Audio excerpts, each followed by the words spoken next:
everybody. Welcome to The Whole Elephant. Thanks for being here. My guest today is Pastor Dave Roberts. He's actually my boss. I wanted to have him on because as I'm going through this journey of figuring out my faith, figuring out different perspectives in life, he's been a huge influence in that as I've worked with him for the last 16 years. So sit back and enjoy the chat. Dave, what's going on, man? Not much. How you doing? Here we are. You're on my turf now. I know. This is so funny. Baby. Usually it's the other way around. Usually I'm doing your radio show, and it's the Healing Conversation show with Pastor Dave. Yes. I'm on almost every week. On the description of the show, on the website, in the title, in the graphic, there's no mention of there's me. Nothing. Anywhere. Nothing. Well, you know, everybody needs a headliner. And so... Yeah, of course, you know, that's the evolution, isn't it? So it started out I was alone, and then you came along, and then we never really updated anything. That's true. Well, maybe there's no need to. That's fine. But you're on my turf now, and this is kind of fun. Yeah, so you're going to do 2 segments, and I can just sit here and formulate questions you're while gonna you have to talk. sit and listen to me talk for a half hour, and then I'll bring you on the second half hour. And then I'll think really hard about awkward questions I can throw at you, and you'll struggle to answer. This is kind of fun because it's the first live non-Zoom one of these that I've done since the pandemic. Wow, that instills confidence in me. We're in my office. It's a little messy in here. That's all right. It's full. Have you ever seen Einstein's office, though? No. Have you ever seen a picture of Einstein's office? No, I can't say that I have. Completely messy. Yeah. That's my go-to photo. Okay. His was full of papers that would change the world. There you go. Mine is Amazon boxes and cables, but it's... Well, there's collectibles. I mean, there's a lot going on. Yeah, there's a lot going on in here. Yeah. Thanks for doing this. Of course. I want to start off just with a little bit of background for the people. Okay. You've been a pastor here at Montrose Church. What is it, 38? No, 40, 30. This 30, is our 35th year. We 35th. finished 34 in July, so 35th. When did you know that you wanted to be a pastor? Was that early on? Yeah, I mean, I thought really early. Felt like that was, you know, like early, like 8, 9, 10 years old. But then got really serious about trying to figure out what I thought my life was supposed to be about in my high school years, and kind of felt certain by the time I was a junior in high school, and kind of set the path at that point. When you were 8, did you sit in the audience going, "I could do better than this guy"? No. Or were they your heroes? Because for me, when I was going through junior high and high school, I mean, probably one of the main reasons that I ended up getting into ministry at all was my youth pastors were my heroes. I mean, those guys were gods to me. You know? Yeah. No, I don't think it was you? so much that. I mean, I can't say growing up that it was like I was loving going to church. You know, it was boring and long and all that. I don't know what it was. Was it like go to church 4 times a week type of thing? Oh my goodness, yes. Like crazy amounts of going to church. Yeah. Like traditionally, you know, you went early on Sunday morning, and then there were all kinds of things. You know, there was an opening session called opening exercises, and then you went to Sunday school for an hour, and then you went to church. Yeah. And then you were home, and then back early in the afternoon for all the youth stuff and choir practice and a night service, and then Wednesday night every week. And, you know, it was just a different world. That's a lot.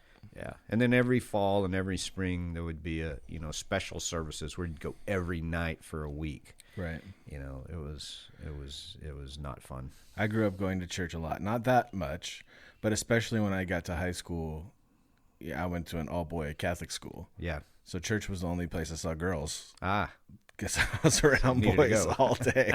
I never missed a Wednesday, man. Yeah, of course. Well, it makes sense. And they had pizza. What's not to love about going to see girls and having pizza? Yeah. When you went to seminary, you graduate seminary. Yeah. All your friends are looking for places to land. Was your ideal at that point, I want to be a lead pastor as fast as possible? Was there ever a thought of, I'm going to go be an associate somewhere for a while, you know? No, I had been an associate. I got out of college and went back to Dallas and was an associate for 3 years. And I enjoyed that, but you're very vulnerable. I mean, you know, in that time frame, the guy that had hired me left and went to a different church, and another person came. And going through that upheaval where you're really not in control of your life, somebody else is making the decisions really, that sort of, tainted my desire to continue on the staff side. Yeah. But really, I just put out resumes, and I was open to really any kind of offer that came along. But mostly I was looking for, lead pastor kind of positions. Were you looking for California, or did California just find you? Well, I grew up in Dallas, and so when I went to seminary in Kansas City, and so after, 3 winters of Kansas City and just trying to connect with family, I didn't really want to go much more north and east than where I was. Yeah. And also some of that was the interviewing process, that there were people that in that part of the world that were much more conservative in what they put priority on. I didn't feel like I would mesh really with very well. For example, there were some people that said if you wear a wedding ring, we probably, you shouldn't wear a wedding ring. It's jewelry or whatever. I'm like, it's probably not. I probably don't want to be in that. So it was more like, Southwest and West in general. And so, so that's kind of how it happened, just more of a regional thing. When you came to interview at Montrose Church, you knew there was, 20 people? 30 maybe? 50, I don't know. Yeah, somewhere in there. Somewhere 50, in there. 50-ish. Is that the kind of thing that you were looking for at that time? No. I mean, you're looking to start, and I do think there's a part of that where you're like, they're not getting a bargain either. I mean, you might not, you might want something bigger, easier, better, money, all that stuff, but you don't really know what you're doing. Yeah. So starting out in a small group like that and learning the ropes and kind of getting your chops, and I think it still matters. Pastoring is a really difficult job. It's mostly because you have to wear a lot of hats. And so figuring that out with 50 people is way easier than figuring it out with 100 people. And it's an exponential, so 100 is more than twice as much as 50 in terms of figuring that out. And 200 is, so I think my expectation was I wanted to be in a place that was near a big city. I'd been in a lot of little churches. I traveled with a group when I was in college. I'd been in a lot of little places that if everybody within 10 miles came to that church, it would be 30 people. Right. I don't know how you work in that, trying to realize that potential. That has to be a certain mindset of these are my people and this is my community. And so the big city and potential for growth, and there was not a lot of things about the church necessarily that you were like, this is a really thriving enterprise. It wasn't, but the community was really reflective of the church. So a lot of older folks, and as a young pastor coming in, we went through that cycle of the whole community turning over into young couples and young families, and so a lot of that stuff factored into the decision. Yeah.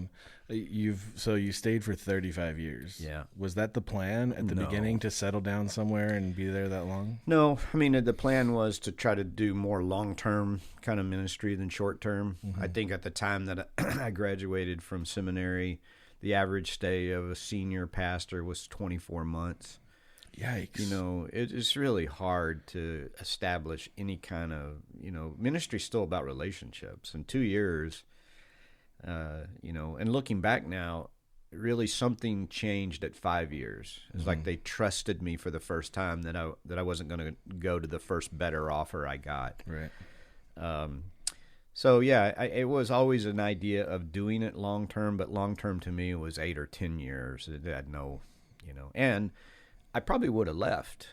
That there were times along the way that I was ready to leave and felt ready to leave, but I didn't really get an offer or a call. I never actively pursued stuff. I just, And then there were other times that I got, some calls that I thought I would like to do that, but I was in the middle of something here that I just couldn't leave. The timing wasn't right. So the timing really never worked out. So that's part of it. Right. What were those things early on that you had to have walked in and gone, oh my God, what are we doing here? Yeah. This is bad. Yeah. Like, what were those early things that you knew right away needed to change? Well, one was just the overall, condition of the building and the property, and it had gotten to be a junkyard. It's a very small space. I mean, we only have 6,000 square feet, and it was full of trash. I mean, not like piles of trash, but old furniture people had donated to the church and they'd stuck in rooms, and they'd done this event and then stuck the things in the back room, and there were old offering envelopes dating back to the 1940s that somebody had opened and filed and and kept. Yeah. So we had a work day, and we paid to dump 21 tons of trash out of a Yikes. 3,000 square foot building, really. So little things like that. It's a small sanctuary building, and they had big chancel furniture on the platform. So you don't have that many square feet, and then you cover it with pews and a gigantic pulpit, and everything felt sort of stuffed and claustrophobic. On our little platform, we had a grand piano and a organ, So you just immediately come in and go, we need to clean up. We need to fix things. Lots of handy people coming and doing repairs that a professional should have done. Mm-hmm. So lots of things that needed to be, torn down and rebuilt. Yeah. Somebody had gone and they had redone the kitchen at some point, which is not really a kitchen, but they'd redone the kitchen at some point and gone to various, home project kind of places and bought floor samples of cabinets. And so there were like 5 kinds of cabinets. That's such a church thing to do. Oh my goodness. It was awful. It was awful. And the previous pastor was big on carpet remnants. He'd go to stores and find out what they had a little bit of. So every room had some kind of different weird carpet. Yeah. And so just things like that. Plus, we said for a long Women's time. ministry in the shag carpet room, men's ministry. Yes. Somebody had taken a carpet pad and bought, I'm sure they didn't buy them, carpet samples, little rectangles of carpet, and glued them all in and carpeted a room. And so, but it, the other thing was we said there's a lot of things we need to stop doing. If somebody came to this, they would never come back. It would scare them away. And so slowly over time, we just said, this is not a positive, it's a negative. We got to stop doing bad things. Right. You said that lead pastors, the average time is 24 months. Yeah. I kind of feel like that's because they only have really like 50 sermons. Yeah. Yeah. And once they do them all twice, they got to get out of there to go to the next place. I'll go you one better. Again. There's only one sermon. That's true. You just repackage it every week. That's true. Love God and love each other. That's really, it sums everything up. But when you've been, and obviously there's been turnover of people at the church over 35 years, but when you've been at one place for so long, do you ever struggle with keeping it fresh? You got to feel like, I've said this over and over again to the same people. Yeah, no, I don't think so. But just that's part of the, I think, personal philosophy of how I find content, and I don't really think about who they are necessarily. I think about what's happening to me, and since I always have fresh struggles, then I always have fresh content because I don't repeat a lot of sermons. Mm-hmm. I repeat sections of things. So if I've done a treatment of something, I might go back and find it and use it. So if I'm doing an introduction to 1 Corinthians, somewhere there's an introduction that I've written and researched and put, so I might go pull that instead of redoing all of that background work. But I don't really repeat sermons as such. I don't think I've ever just taken an old sermon and re-preached it in all this time. Yeah. But that's partly because it wouldn't be very good. It has to kind of be current and meaningful to be something you want to talk about in the first place. Mm-hmm. So, yeah. So I haven't found that to be so hard. This is a this is a very broad question. You can kind of take it anywhere you want, but how over the 35 years has your theology changed? Are there things that you remember preaching 30 years ago that you wouldn't preach now? What are those things that have kind of changed for you over the years? Well, I think sensitivity to, just a culture that's changing. How do you present, how do you live in the messy middle? So the messy middle moves around somewhat. And the messy middle is the distance between trying your best to be obedient to the word, not do a lot of gymnastics about, well, I'm not sure it means that, or I think it might mean something else, but also responding to people in loving ways. And so how do you live in this tension? And so I think what's changed is, how you do that and how you talk about that and what it means. And I think you also just learn. There's a lot of grandstanding that goes on in the politics of the culture. If this happens, it will mean this and this and this. And I've kind of found over time that you got to tune a lot of that out because most of it's untrue. It's just hyperbole. They're just, we're going to win because we're going to see the other side as such a terrible threat. Yeah. And it's hard to get valid information. So I think what has changed most is I think just a sensitivity in that messy middle of how to navigate. Plus, you just get experience. You walk the journey with families that go through unimaginable problems and messiness.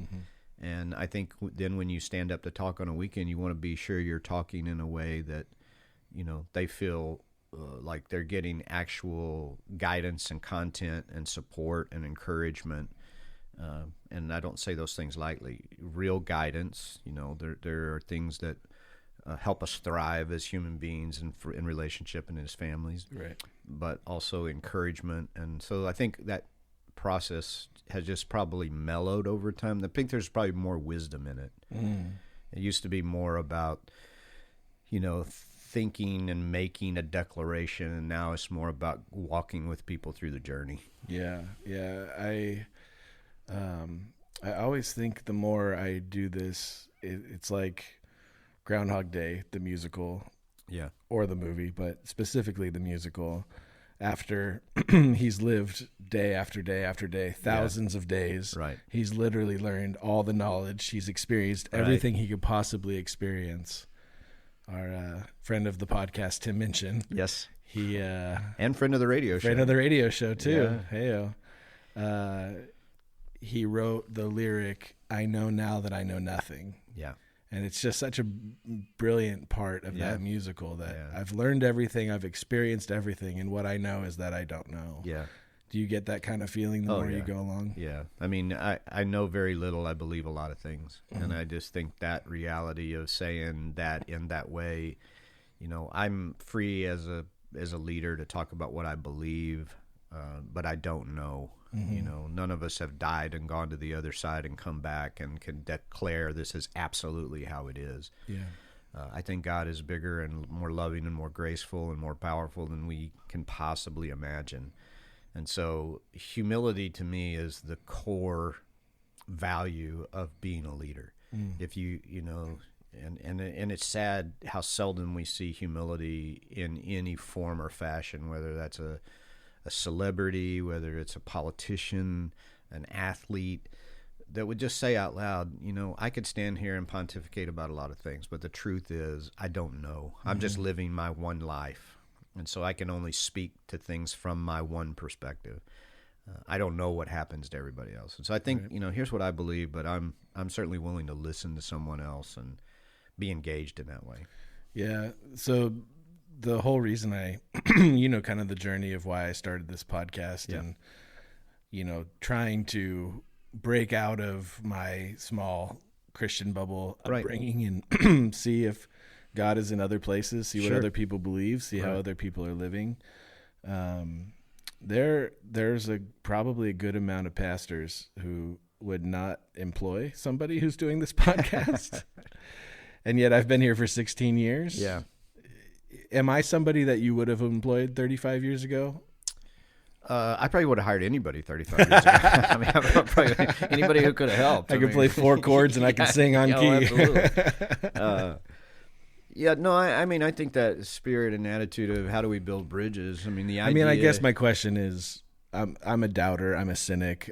You know that about me. That it's very clear if you listen to the radio show. It's very clear if you are a fly on the wall in your office when I barge in with a question sometimes.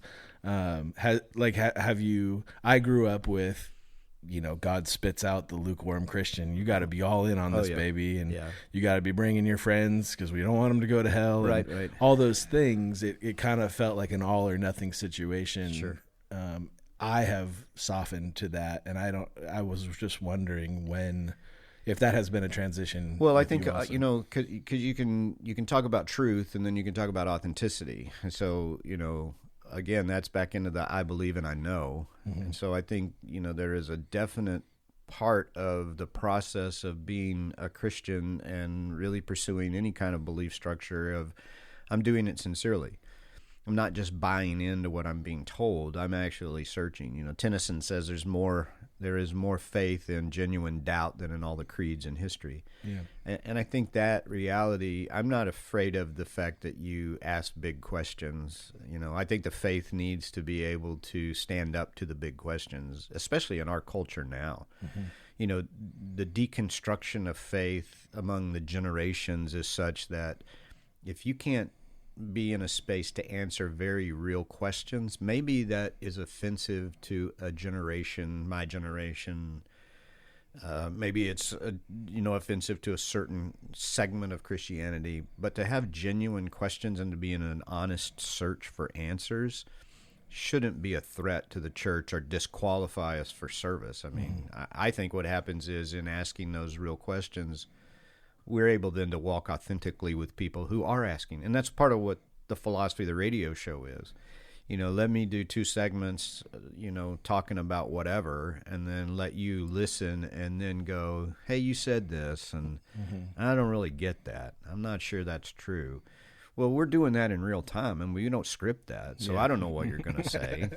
But I think there's value in that people out there listening on the radio, are there's the questions they would be asking. I think that's what you have your finger on that pulse of what would the average person who didn't grow up in church and doesn't have that pressure to be, sort of say, God said it, I believe it, that settles it for me. Right. What would they be asking? Hearing what you just said, what would they be asking? And I think that's a valuable interaction. Right. The other thing is, and you and I both feel this, the people that show up on a weekend are a certain strata of the culture, and they already have a predisposition to be, searching in a church, which is, a fairly defined mindset. Right. Not that they're all the same. I'm just saying it takes a great deal of courage and our pain to have somebody wake up on a Sunday morning who's never been to church and then decide, I'm going to go find a church. Mm-hmm. But you and I both value that the radio station is not a Christian station. I've been invited to be on multiple Christian stations. I don't know how that really helps. Right. To talk to Christians who already go to church and already have a pastor and already, all of that. And so I think this podcast is the same mentality. How do we have a conversation with people who aren't already in that other world and in that other mindset? And I think that matters a lot. Yeah, I think maybe because of my upbringing and just being around so many people my whole life that seemed to be all in. Yeah. That when I started to feel the way I felt, I started to think, am I not smart enough to, am I literally not smart enough to understand this? Yeah. And then I got really cocky and I thought I was too smart. Yeah. Of course. I'm too smart for this. Right. Am I not smart enough to understand this? Is God not speaking to me the same way he's speaking to other people? Sure. And I think what I've kind of settled in on is that doubt is just being cynical, doubting about this stuff is more a personality type than it is anything else. Well, and I also think, and this is a big problem, I think.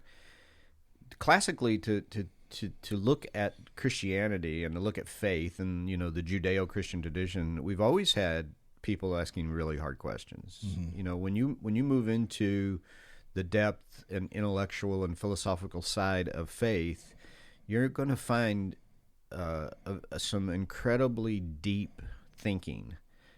But most churches would never know that exists in our tradition because there's not a lot of deep thinking. And I think the corruption intellectually of our history The deep price paid for the process of theology, where people spent their entire lives struggling, agonizing, praying, doubting, seeking, and finding some pretty powerful answers in that process. Yeah. Not necessarily slam dunk answers, but satisfying, meaty, that can compete on the human philosophical platform along with any other human philosophy. Right. We've lost so much of that, and we don't include it, and we don't visit it. And there's so many folks that would say, I'm reading this book, and you're like, I had somebody approach me recently, and they were reading Dietrich Bonhoeffer. Well, I'm going to tell you something. That's some meaty, if you want to go read something from a Christian who lived in Nazi Germany, a German pastor who decided to, oppose what was happening and stand up, you're going to read some intellectual depth that is not your everyday. You're going to have to slow down and read carefully because it's a lot. It's heavy. It's intelligent. It's bright. It's powerful. But most Christians would look at that. Most people will look at that and go, "Yeah, it's boring. Yeah. It's just too much." So I think we move away from the depth of that. But I think it's not just a personality thing. I think it's an intellectual thing too. Mm-hmm. I'm asking questions that I think matter. Yeah. Because it doesn't all make sense to me. Right. Yeah, and I think we do a disservice to people like me in the church when we say things like, well, you just haven't read this book yet. Right. I've been told that before. Sure. I don't understand this. Well, read these 3 books and that'll do it. It won't. Yeah. There are some questions that I just don't think are going to be answered. And that's very key because I think that is the point. I don't think the Bible is trying to answer every question. In fact, our theology says that. We believe it's inerrant in everything pertaining to salvation. If you want to know, basically the condition of a human being and, who God is and who God, how God reaches and bridges the gap between who humans are and God, that's what the story is. Mm-hmm. Whether you believe it or not, that's what the story is. The story is not, here's every single thing that will ever happen in human existence, and here's the answer to that problem. Right. Now, does it lie within the philosophical realm of what is taught? Sure.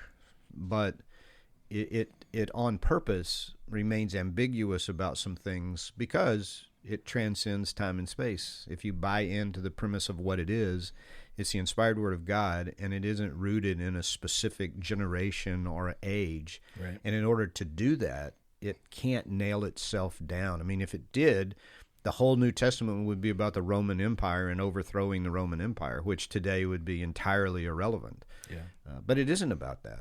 It's about my kingdom is not of this world. So stop getting twisted up about the kingdoms of this world. It's not what it's about. Right. So I think it necessarily and intentionally doesn't answer every question. Christianity in America certainly has tried recently to make it about the kingdoms of this world. That's okay. So let's stop there for a minute. Some Christianity. So we could do that historically. Sure. So many wars have been created by the church. Well, by religion in general. Yeah. Well, political leaders in history have used religion as a tool to accomplish their personal greed. Has the church proper done that? Well, I suppose you could make an argument about the Crusades, and that certainly is a dark time in the history. But the immediate fallout is the dissolution of that one singular Catholic structure in the Reformation, and now Christianity isn't one thing. It's in a very controlled way that the people were hearing the gospel. Yes, they couldn't even revolt against it because they didn't know what it was. Yeah, and so. When you stop and you think, because I hear this all the time, well, the church perpetrated slavery. Well, the church also abolished slavery. Mm-hmm. It was the evangelical movement in England in the 18th century that led, England to abolish slavery. And how it got reignited here in the United States, is an economic issue. And were there Southern pastors preaching it? Absolutely. But were there others that weren't? Yes. All of that coexists at the same time. It's not a homogeneous. That's where bigotry comes in. All Christians think. I have a church on a corner in, Montrose, California, I cannot say all the people in my church think the same thing. Right. They do not. Yeah. And so to take that one step further, so even among my friends who lead churches, I don't know any of them that really marry up Americana with theology. I don't know any. Right. Now, that's not to say they don't exist. They do. We know they do. Yeah. But, somebody quoted that 80% of evangelicals voted for Trump. I can't find a room where 80% of the people agree politically. It's Right. more like it's very reflective of the country. It's about 50-50 in any we're group also I in meet. Southern California, though. Don't you think we're a little bit more split? But because I'm of Southern talking California? nationally. I travel a lot. I speak in a lot of groups. Well, all those polls are the 80% of people who picked up the phone at 6 p.m. on a Tuesday or how evening. that all. I'm just saying, I just don't find that. Yeah. I know it exists. I do. I'm not doubting that there are those people out there. I hear them. You see them on TV. Yeah.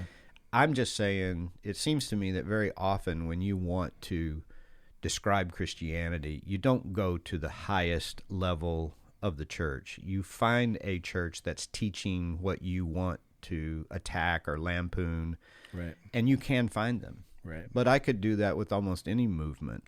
It's what happens in our politics. If you're a Democrat, you're going to find a Republican doing and saying something, that's ignorant, and then you're going to post it, and that's going to represent all. And if you're a Republican, you're going to do that to the Democrats.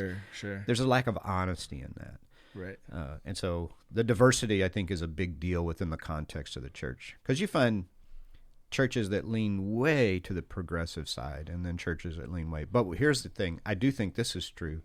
I think most people in the country want to be centrists. Right. They don't want to fall off either end of the extremes. No, and I I think that's completely true agree. in the church.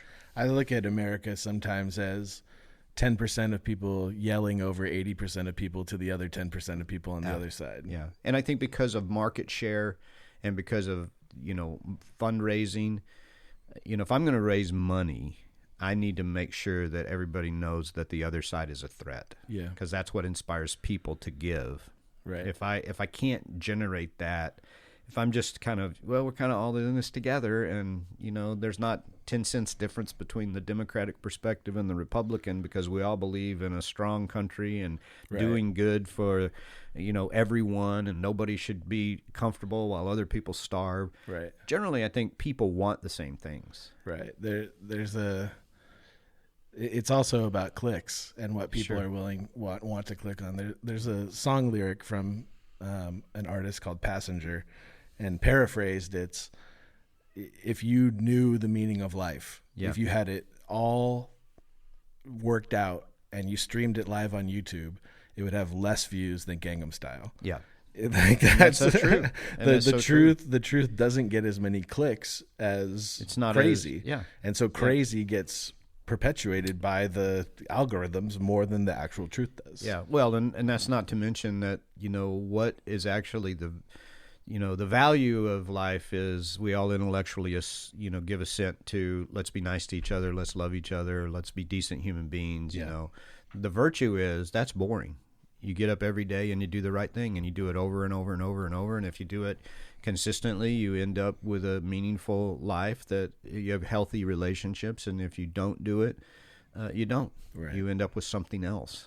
But that's boring. That's not the same thing as, I jumped off this cliff and I did this and I, whatever. Right. Well, I feel very fortunate that I work for you, and I feel very fortunate that I have the family that I have that is okay with me asking big questions. I have a lot of friends that, one of the reasons I started this podcast, because I have a lot of friends that want to ask these questions. Sure. And have had to leave churches, have been ostracized by their parents, all these things. Yeah. And for a long time, my heart was kind of hardened to those parents and those churches. Is there, I guess what I'm starting to realize is it's really based out of fear. They're afraid for their kids. They buy into they don't want their kids to go to hell thing. How do you process that? What do you think their perspective is? I think it's more than they just don't want them to go to hell. I think they also don't want them to ruin their lives. You know, they want them to be okay. They want them to have a fulfilling and meaningful life. And so I think, you know, the problem that I think you run into is people are going to ask questions. They're going to struggle. They're going to explore. You know, everyone has to make their faith their own. You can't live your parents' faith. At some point you have to go on that journey where you go, well, this is what my parents said, but what do I think? And you know, how do I connect to God, or do I connect to God, or do I want to connect to God? So I think some of that is, I think that's why long tenured ministry matters. You have to build trust so you can kind of talk to people about, you know, your kids don't speak your language. We need them to speak their language because we can't speak it. And how do we create space in our theology and in our churches for kids who are deconstructing their faith? And I think when you talk to older people who, you know, maybe 10 years ago that was their mindset, you know, this is the way, and they start to soften when it's their kids and their grandkids. And they start to see, you know, please equip me to have a conversation with my grandkids because it turns out it's not working and I'm being written out of their life, or I'm a feature in their life, but not at a deep relational level. Right. And I think because what we long for is to know and be known, what we long for is to connect as human beings. You know, I think that's anytime we're breaking relationship, we got an issue. Right. We have an issue. We have to stop and go, how is our faith causing us to break relationship? Right. That should not be. Faith should be enhancing relationship and building it. So and I think that's humble. You know, what do you think about this? Well, let me tell you my struggle and what happened to me and my experience, as opposed to, well, let me tell you the truth. Let me fix you. I don't need to fix you. I can just say, well, I don't know that I can relate to everything you're going through, but this is a similar thing that happened to me. I think when we open up, and we've experienced this, you know, I think you do on this podcast a lot, and we have in different ways. When you open up conversation that's honest and humble with someone, I don't know about you, but I like the people we talk to. Yeah, I like them. I find them to be intelligent, and I find them to be well-meaning, and we don't all agree on faith. Right. But we all agree on value and virtue, you know, what it means to be a good human. We don't all agree about how to do that necessarily. So I think, you know, that part of it, it's significant that we are leading in that way. You wrote a book. I wrote a book. It took a long time in your ministry. Yeah. It was, I mean, you had to have had friends like 5 years in, 10 years in that started writing books. Did you? Sure. You know, I don't think it takes so long to write the book. I don't think it's that hard to develop content because we do that all the time. I mean, that's the hardest part of this job is, you know, it's like Monday, Tuesday, Sunday again. So the constant writing burden is a big deal. What's hard is, do I need to write a book? Yeah. Does anybody care? Does it matter? Should it even happen? You know, and then in this world, how much am I going to self-market? You know, how much am I going to self-promote? Because it turns out you're not a self-promoter by nature. No, not at all. So yes. So if I have a few hundred copies of the book, I feel like your brain was probably like, should I write a book? Should I write a book? Should I write a book? And then like for a moment in time, you wrote a book. Yeah. And then right after you went, should I have written that book? Should I have written that book? Should I have written that book? Yeah. And, you know, then there's a part of that of like, is it good enough? You know, so you do the writing and the rewriting. And one of the things I learned in writing the book is at some point you just stop. Yeah. At some point you just go, I'm never going to read through the book and think, what was I thinking? Yeah. You know, I got to rewrite that. It'll have to get rewritten, but at some point you go, okay, it's done. Yeah. Andy Warkus, who is the director of Groundhog Day and Matilda, he said art is just what you did in a specific time with the time you had. Yep. And at some point it just is. You can't keep fixing stuff. Yeah, you can't keep fixing it. And I think the other part of that is, you know, if you have something to say and it means something, people are going to share it. Yeah. So the self-promotion side, you know, I would rather the book sit on a shelf collecting dust than approach all my friends and say, hey, I wrote a book. You want to buy it? I just, to me, it's not worth it. It has to be a grassroots I thing. have friends that have written books recently and have like book coaches, Yes. whatever that means. Yeah. And it's like, okay, you're going to write this book, but then you're going to have to buy 1,000 of them so you get on this top selling list. Yeah. It just seems like it's so convoluted. It is so convoluted. And I have people approach me and say, hey, you wrote a book. I'm thinking about writing one. What do I need to know? And I say to them, well, number one, you should understand that there's a difference between writing a book and getting a book published. and they are two very different things. The writing will happen in your heart and mind and spirit and in a quiet place in an empty room. That is you and it and your self-discipline and your intellectual journey. Publishing a book is a business, and it will involve distasteful and hard choices, and the culture no longer works of some editor read your book and loved it and sold it, and now they're gonna set you up. I mean, that might happen to Stephen King or to these well-established authors. But to the run-of-the-mill person that's out there, and the statistics are staggering, which I knew going in. 80% of books sell less than 100 copies.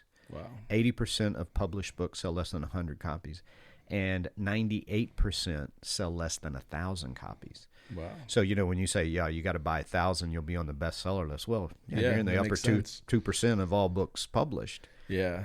I know all my examples are from musicals. That's just how my brain works. But I think about like the time of songwriters, like in the Carole King musical, Beautiful. Right.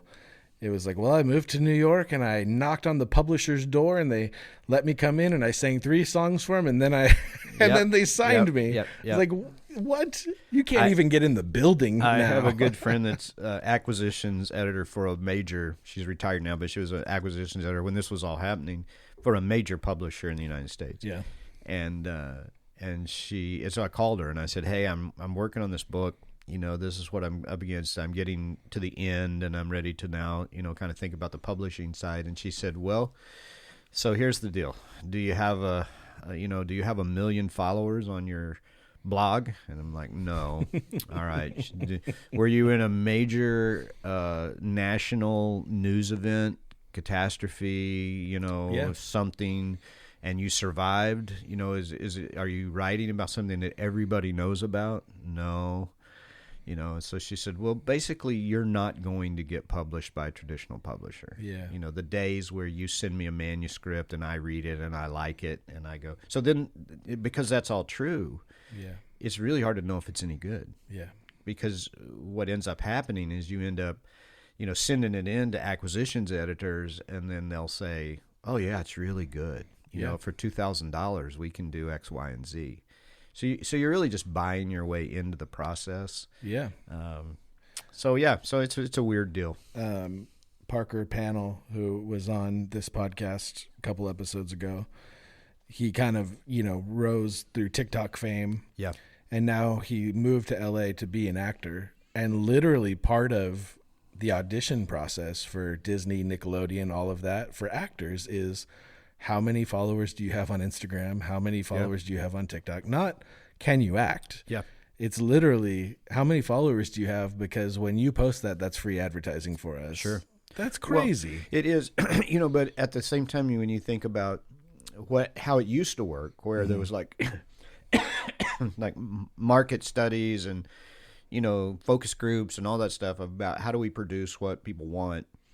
The internet and TikTok and all Twitter, all that stuff has allowed us to go, here's what people want. Yeah. And so, I think how publishers see it is, why would I want to go out into the unknown when I have so much that's known? Mm-hmm. I'm not putting much at risk. I'm not putting capital at risk. I'm not putting my company at risk. These people already have a built-in, and if 98% of books sell less than 1,000 and you got 1 million followers, I I got a way better chance The odds are of good. going your direction. Yeah. And I think that's true with music. In some ways, it allows every little person to have a chance without having to spend a fortune to make it, whatever that means. So I don't begrudge at all. I still think it comes down to content. When somebody tells me they're thinking about writing a book, I say, write a book because you feel like it's the right thing to do and it can help somebody. Don't write a book because you think you're going to get rich, right. Or famous. Right. That's not, the odds of that are about like winning the lotto, right. So. Speaking of content, let's get into the content of the book. It's called Healing Conversations, which is the same name as your radio show, not our radio show, your radio show. Well, I'm glad to allow you to be a part of it. To be fair, you buy me Del Taco pretty much every time. Every time. So Del Taco or Wendy's is my payment. It's a pretty high level operation, really. So how did you land on what is the content, and like what kind of inspired you to use that content to write a book? Well, the premise of the book is basically everything we know about relationship happens in conversation. And while we have immediate access to people around the world now, we talk far less than we ever have, and we're not good at it. And so, it sort of transpired in an evolutionary process of, the book of James, which is all about talking. He spends, it's a very short little letter, but he spends an enormous amount of time talking about the power of the tongue. And I find that to be incredibly true. How we use our words. Frederick Buechner talks about the wooden tongue and the ABCs. We have these 26 letters in the American alphabet and English alphabet, and everything we will ever write, know, or understand about art history will be formed around how those 26 letters. And he uses the expression the wooden tongue, how difficult it is to express all of the emotions of human beings with such a limited, capacity for words, but also, how to form them. Yeah. And so I think that all sort of evolved into, going alongside the practitioner's observations of, people in the counseling environment and talking about their problems and the power of conversation, the power of words, how a couple can go from being angry and, separate from one another, and just a few right words at the right time can change the course of that relationship. So it became the 7 elements of healing conversations and why they matter, and the power of words and how carefully we're supposed to use them. And so that's kind of the content, is those 7 elements. How have people's reactions been to it? Have you had good conversations with people coming out of? Yeah, I think so. I think it's very practical. One of my favorite scenes in any movie ever is from What About Bob? When at the very beginning of the movie, Bob comes in to have his therapy session, and the therapist says, there's a new book out, and he goes to the bookshelf, and the bookshelf is full of his book, and he goes, here it is. Charge him $42.50 for the book. So I have that experience sometimes because I'm sitting in a counseling time, and then I go, what would help? Yeah. But usually I just give it away for free. Well, what you really need to do is go down the street. Fuller Seminary is right down the street from us in Pasadena. Yes. And what you really need to do is be an adjunct professor and then make your book part of the curriculum. There you go. That's the ultimate. Key. That's the ultimate. That's how Cutter does it, man. Yeah. Cutter Calloway, who's been on this podcast. Yeah. Get that book out there, then let's make a distinction. Curriculum. Cutter Calloway's brilliant. That's true. He's an intellectual his giant. His book's so wider than just Fuller. And you talk about a guy that's creates content. I think he publishes 3 books a year or something. Oh my! It's insane. He's how almost on prolific double he is. digits now. Oh yeah, that's a whole different level of. Don't buy my book thinking that it's that. It's not that. I want to end with just what is your hope? What is your hope for this church, the church wider than this church? Yeah. What is your hope? What keeps you going, waking up every day, continuing to do this? It matters. Relationship matters. Consistency matters. Walking the journey with people matters. It's an honor. It's a privilege. People need hope. They need encouragement. They need help. They need support. there's a lot of chaos in the world. There's a lot of crazy in the world. There's a lot of hatred in the world. There's a lot of pain. I want to create a place that we practically do things. And, I've said this before, we're all going to have doubts about our faith. I want to lead a church that says, even if I have doubts about my faith, I know that children got fed in Africa today because I'm a part of this. I know that moms have a place to go, when they're a victim of abuse. I know that, human trafficking is being affected because, we support and give money and do. I want a very practical kind of church, but I also think in that is this sense of come away from the chaos of the world, and let's talk about things that are deep and true and real and powerful. There is hope. At the end of the day, the biblical story is a God who loves you and is in it for your good. It's a love story. We can get through this. There is hope. There is a way forward. That's what I want. I say it, I don't want people to escape from reality. I want them to escape to reality. And so much of what we live in the chaos of the world, is untrue. Yeah. It's made up. And I think there is a better story, and there is a better way of thinking about life, and there's a better way of thinking about the divine and, God. And that's what motivates me every day. People really hurt, and they're real people with real names, and they matter, and it matters that we walk with them. Awesome. You are staunchly anti-promotion. Staunchly anti-promotion. You don't promote yourself. Yeah. But that being said, where can people buy the book? Oh, anywhere. Amazon, Barnes and Noble. You won't find it, I don't think, on any shelf, but you can find it at any outlet. Yeah. These days it's sort of publish on demand sort of thing. So it's out there. It's, I think, also on Audible, I heard. It's certainly on Apple Books, iBooks, and it's on Kindle. So it's out and about.